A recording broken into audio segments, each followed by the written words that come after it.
Boy Scout, bukas na ang ating camping. Dapat 5 a.m. pa lang, nandito na kayo sa school.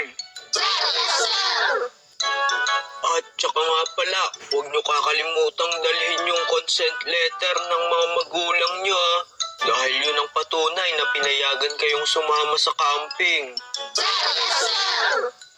Okay, tapos na ang ating meeting ngayon. Maaari na kayong umuwi. Kita-kits na lang bukas, mga Boy Scouts.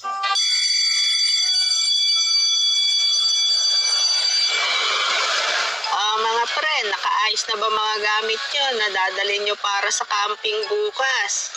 Oo naman, nakaraang araw pa nga nakahanda yung mga gamit ko eh. Sobrang excited na ako.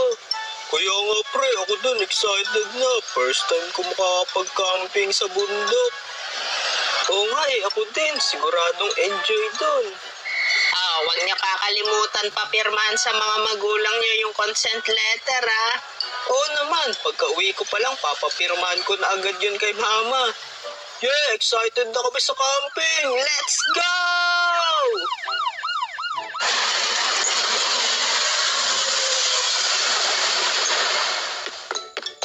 Mama, Papa, nakauwi na po ako.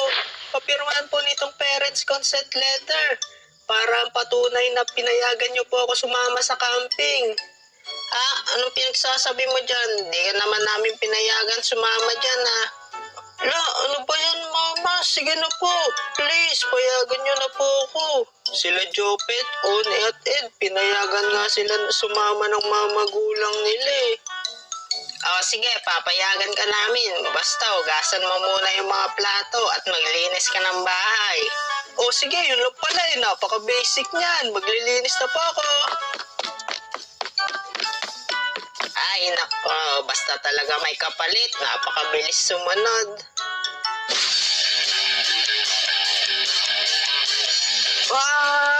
Kailangan ko matapos to agad.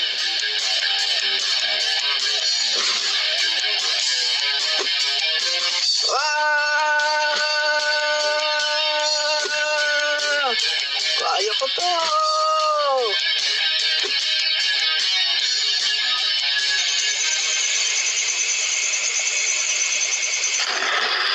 Yes, tapos na ako maglinis. Magaling, anak. At dahil dyan, ito na ang reward mo. Pinirmahan na namin yan ng papa mo. At pinapayagan ka na namin makasama sa camping. Yay! Maraming salamat po. Sige na, magpahinga ka na at matulog ka na dahil maaga ka pang gigising bukas. Opo, Mama, matutulog na po ako. Kasi kailangan 5 a.m. pa lang. Nandun na kami sa school eh. Tomorrow.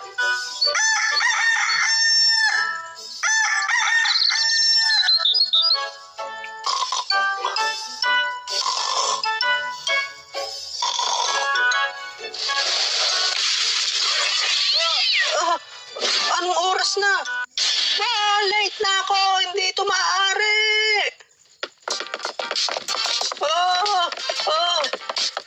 Kailangan ko bang madali? Lagot ako dito kay sir. Ba't kasi di ko narinig yung alarm ng orasan ko eh?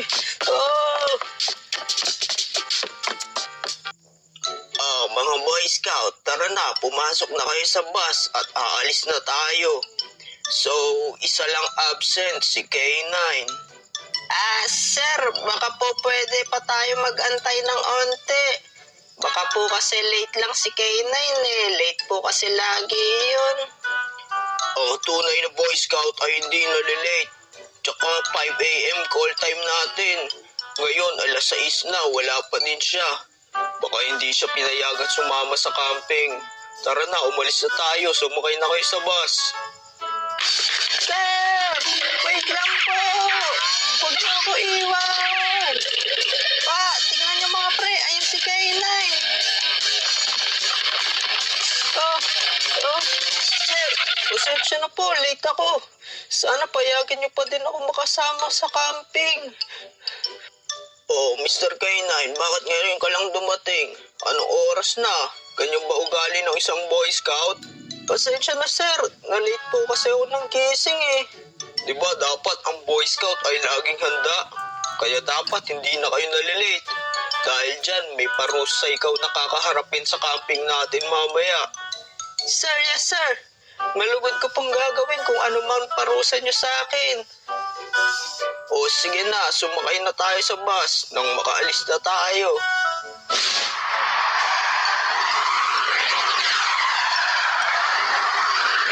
Grabe K9, buti nakaabot ka pa. Kala namin di ka na makakasama eh. Kaya nga eh, napuyat kasi ako kagabi.